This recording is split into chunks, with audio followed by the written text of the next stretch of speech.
Pero, pero yung bibilangin natin ng kamay, hindi pa kaya, ha? Okay. So, yan. Para nagsiswimming sa ilalim. Ang galing. Okay. Yung inunan natin, measure ko lang yung inunan. Kumbaga 3 months na po siya in 1 day. 1 day. Mababa ang inunan mo, ha?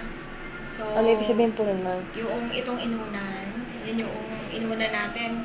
Dapat ang inunan mataas. Kung sa iyo mababa, so pwedeng mag-cause ng bahagyang pag-i-spotting kapag napapagod ka. Pero, yung itsurang ito, paakyat yan. Aakyat naman siya in months time. So, maganda, since 3 months ka ngayon, mag-check ka ng ultrasound mo ulit pagpasok mo na kahit mga 6 months. Kung umakyat na siya, ha? Opo. Yan. Ikot na yung baby. Okay? Lilitan ko muna. Tapos tayo mag-check. Inunan is anterior high-lying, grade 1. Check ako lang. Asan yung ovaryo?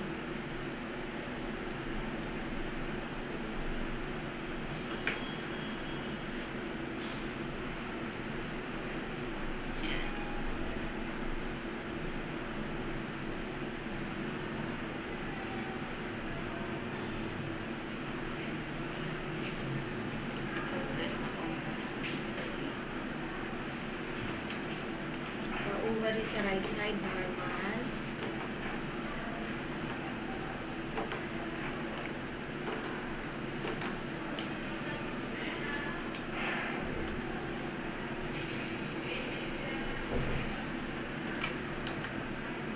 Yan, sunod natin.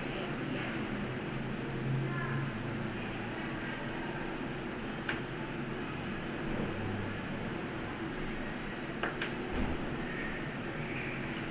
Normal